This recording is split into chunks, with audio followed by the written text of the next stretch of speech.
இந்த வீடியோ பார்க்குற எல்லாருக்கும் வணக்கம். நம்ம இன்னைக்கு என்ன செய்ய போறோம்னா, அன்னைக்கு ஒரு தேங்காய் கொஞ்சம் கோதுமை மாவு வச்சு ஒரு அல்வா தான் பண்ண போறோம். நம்ம எதனா ஒரு ஸ்வீட் சாப்பிடணும் அப்படின்னால டக்குன்னு என்ன பண்ணுவோம், டக்குன்னு ரவா ஞாபகம் வர்றது ரவா கேசரி தான் ஞாபகம் வரும். அதை விட சீக்கிரமா சுலபமா இந்த அல்வாவை வந்து செஞ்சிடலாம்.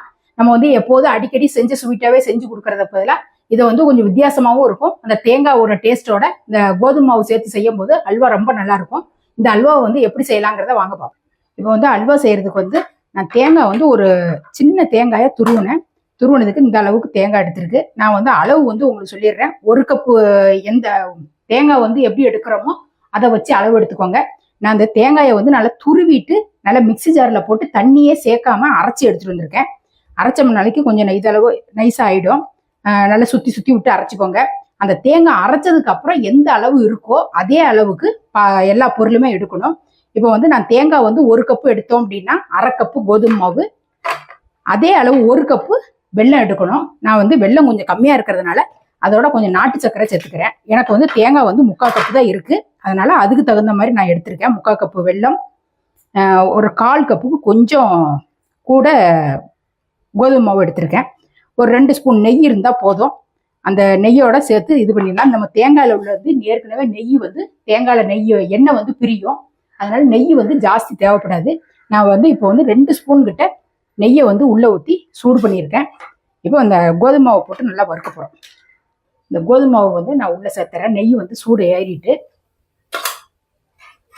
கட்டி இல்லாமல் நல்லா இப்படி வறுத்து விட்டுருவோம். அடுப்பை வந்து நல்லா ஸ்லோவாக வச்சுட்டு வருங்க. அந்த கோதுமை மாவில் லைட்டாக வாசனை வரும், அந்த அளவுக்கு வறுத்து விடணும். இப்போ வந்து இந்த தேங்காயை நல்ல கோதுமை மாவு வந்து இந்த அளவுக்கு நல்ல வாசனை வர்ற வரைக்கும் வறுபட்டுடுச்சு. இப்போ வந்து நான் தேங்காயை உள்ளே சேர்க்குறேன். தேங்காயை சேர்த்துட்டு இந்த தேங்காயில் வந்து நம்ம ஏற்கனவே அரைச்சிருக்கோம். அதனால அதில் வந்து கொஞ்சம் தண்ணி பதம் ஈரப்பதம் இருக்கும். அது போகிற அளவுக்கு நல்லா கொஞ்ச நேரம் ஒரு 5 நிமிஷத்துக்கு மேலேயே நல்லா வறுத்து விடணும்.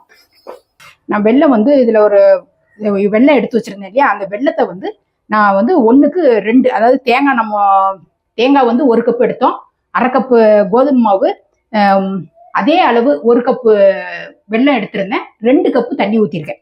2 கப்பு தண்ணியை ஊற்றிட்டு நான் இப்போ வந்து அடுப்பில் வச்சுட்டு நல்லா கொதிக்க விட்டுற போகிறேன். நல்லா அது கொதிச்சு கரைஞ்சி வரட்டும். இதுக்குள்ளே இதுவும் வறுபட்டு வரட்டும். இந்த தேங்காயும் இந்த இது வந்து இப்படி நல்லா உதிரியாக நல்லா வறுபட்டு வரணும். நல்லா தேங்காயோட வாசனையும் நல்லா கொஞ்சம் வெளியில் வரும். அந்த அளவுக்கு ஒரு 5 நிமிஷத்துக்கு மேலேயே இருக்கும் வறுத்து விட்டுருக்கேன். இப்போ வந்து இந்த வெல்லம் தண்ணி வந்து நல்லா கொதிச்சுட்டு, அந்த பாகு பக்குவம்லாம் எதுவும் தேவையில்லை. வெல்லம் தண்ணி வந்து கொதிச்சு வெல்லம் கரைஞ்சாலே போதும். இப்போ வந்து நான் அடுப்பை வந்து நல்லா ஸ்லோ பண்ணி வச்சுட்டேன். இந்த வெல்லம் தண்ணியை வந்து உள்ள சேர்த்தேன்.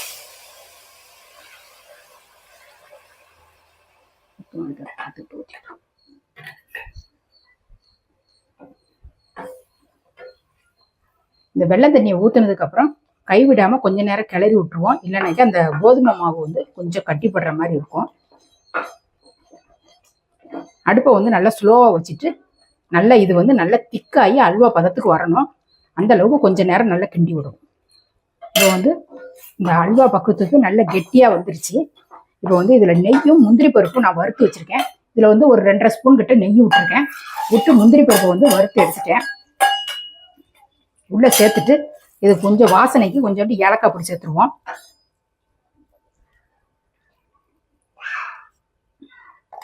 சேர்த்துட்டு நல்லா அப்படி கிளறி விட்டுட்டு அந்த நெய் வந்து நல்லா இந்த அல்வாவோட நல்லா சேர்ந்து வர்ற மாதிரி நல்லா கலந்து விட்டுருவோம். இந்த கலந்து விடும்போது இந்த சட்டியில் ஒட்டாத அளவுக்கு இந்த அல்வா வந்து பக்குவமாக கரெக்டாக வரும்.